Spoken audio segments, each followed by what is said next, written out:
Hi, everyone. Strong presentation skills will shape your career and your organization. Today, I'll share 4 things to consider to create a strong ending to your presentation. My name is Kevin Friesen, and I'm a master facilitator and Duarte method expert, where I help powerful brands and people improve their presentation skills. As important as it is to have a strong beginning to your presentation, and it is important, you want to really quickly draw your audience in and make them glad they're attending your conversation. It is more important to make sure you have a strong and powerful ending, because this is where you summarize your ideas and you clarify for your audience what it is they need to know and to do to move forward. So let's help you make sure you have a great ending. So the first thing to consider is to plan for your ending. Now, I know it sounds kind of obvious, but you'd be surprised how many people don't really plan an ending. It seems like their plan is simply, that's all I got. Are there any questions? Okay, and while that is a plan, it's not a very good one. And so don't let your ending surprise you. Be intentional about it. In a 3-act structure of beginning, middle, and end, the end is coming from somewhere. It's coming from the Act 2. Act 2 is where you've unpacked all the challenges and opportunities, and it's been messy, and the drama of your ideas are all unpacked in that second act. And so as you're coming to the end of that act, you want to begin to summarize and culminate so that you're posing questions that you're about to answer with your call to action and your ending. So make sure it's explicitly clear. Just like in an airplane, as it starts to come into the airport and you can feel the shift in the engines as the pilot starts to descend, your audience should start to feel that shift that, oh, we're now beginning to wrap this up and moving towards the end. Make it clear for your audience. The second thing to consider is to have a clear call to action. Don't leave it up to chance. Say it out loud. If there's a specific course of action you want your audience to do, don't think, well, it's obvious. If it's obvious, say it. State the obvious. I know there's something in many of us that sometimes feel a little awkward about saying something clearly and asking directly for something. But we need to overcome that, because at the end of the day, this isn't about you. You're not asking a personal favor. You're asking your audience to move forward into an idea or to a plan that's ultimately going to help them as well. And so be very bold, be very clear and direct in what your call to action is. Then also think comprehensively about who is in your audience. Of course, if there's someone to approve a budget or to sign up to join a program, whatever, those call to actions are kind of obvious. But a lot of times there's other people who might not think, well, there's nothing for me to do here, but maybe there is. Maybe they are someone who has resources that they could provide to the idea. They could provide maybe some more headcount or some more time on a schedule. And so you might want to appeal to them to see if they can give some oxygen into your idea, to your program. You might have other people who are influential in other areas.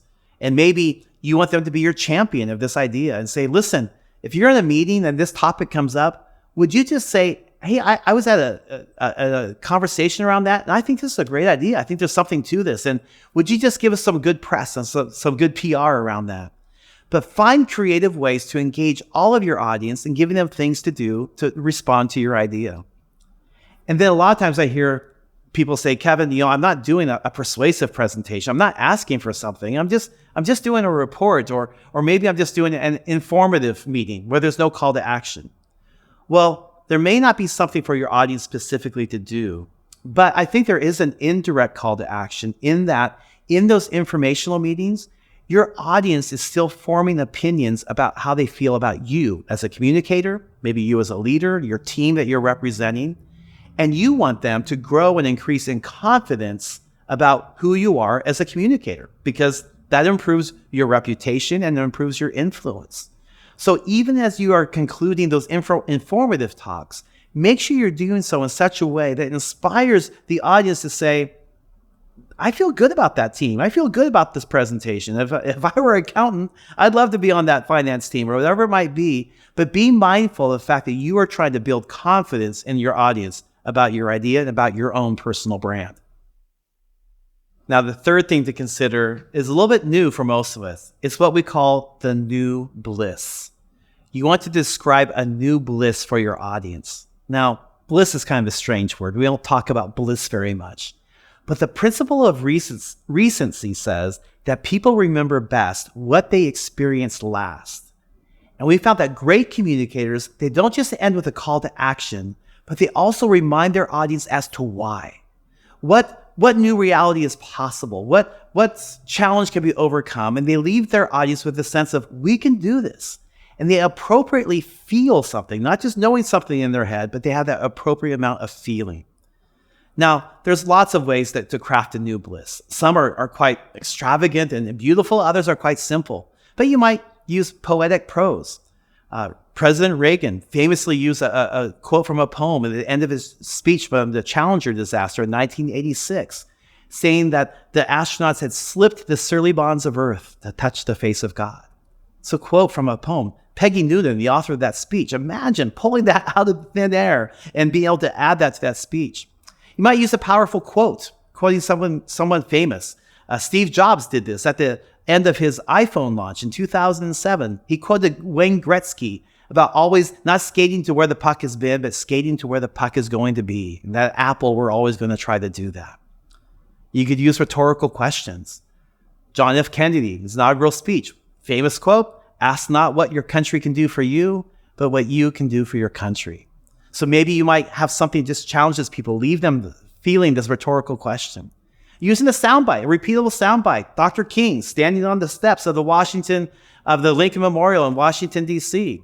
I have a dream that one day. I have a dream that one day. That repeatable phrase over and over. Maybe there's something that you can develop just to reinforce your idea with your audience. Or you might simply just tell a story, maybe a personal story or an industry story, something that appropriately has that right emotion, that culminating emotion that you want your audience to walk away with. More than anything, sometimes people say, Kevin, these are all great, but I'm not standing on the steps of the Lincoln Memorial anytime soon. And I understand that. But just because these are lofty ideas that are, frankly, profoundly memorable because they work so well, you can still access them. The overarching thought that you want to focus on, though, is speak to the heart. Speak to the heart of your audience and speak to the heart of your content. The new bliss is where you take your own personal passion, your own believability in the idea, why this matters, and you appropriately address that to your heart, to the heart of your audience. It might simply be, you might be encouraging your team to overcome a challenge, and your new bliss might simply say, gang, teams have tried to solve this problem for the last 6 months. Let's be the team that does it. Let's be the problem solvers. That is a new bliss, right? You're calling them to be a problem solver. So be intentional about how you conclude your talk, not just with the call to action, but make sure you have a new bliss that speaks to both the heart as well as the head of your audience. And finally, the fourth thing to consider is to plan for question and answer time. Allow time for it. If you have a 30-minute presentation, only write a 20-minute presentation so that you actually have time for questions either along the way or at the end. Too many times, we cram 45 minutes of content into a 30-minute slot, and people have questions, and the whole thing, we miss the opportunity to have a meaningful and powerful engagement with our audience. So write a shorter presentation so you have time for Q&A. And then, as you begin the question and answer time, sometimes people aren't really ready with questions. So you might consider seeding the conversation with a good question for the audience. Maybe something like, hey, what did you find interesting or compelling from this presentation today? Or something that might cause them to begin just to give some dialogue. Once people start hearing their voices and people start talking, it's amazing how that just opens the door up for other people then to start asking questions or challenging some thoughts, which is what you want to be able to do along the way. You also might want to reframe your invitation for questions. Instead of, are there any questions? You might say something more specific, like, is there anything you'd like me to unpack further or maybe provide more context? And again, by giving just a little bit more definition, you're able to allow the audience to think and respond more clearly to your question. But if there's no questions, then just wrap it up and say, there you go, and I'm available for something afterwards. Make yourself available. Even after your question and answer time, though, I do want to encourage you, finish with just a taste of the new bliss. Don't let the last thing they leave as they log off of that virtual meeting or walk out the door be someone's dumb question that you respond to and say, okay, we're out of time. So you end on kind of a downer. Make sure you circle back and say, now remember, we're the problem solvers, y'all. So let's make sure we go out and solve those problems. Just give a little flavor, a little boost of that new bliss So that's what they take with them as they move into the rest of their day. Friends, having a powerful ending is so strong. You want to make sure that you are intentionally carving out the time and energy to craft your words, craft your thoughts, so that you give your audience a complete package and they're able to leave with something that feels complete and sound. You will find that your ideas are so much more powerful when you end well. So remember, stay awake to your humanity and that of your audience. Show up to meet their needs, and then see how your influence changes things. Good luck.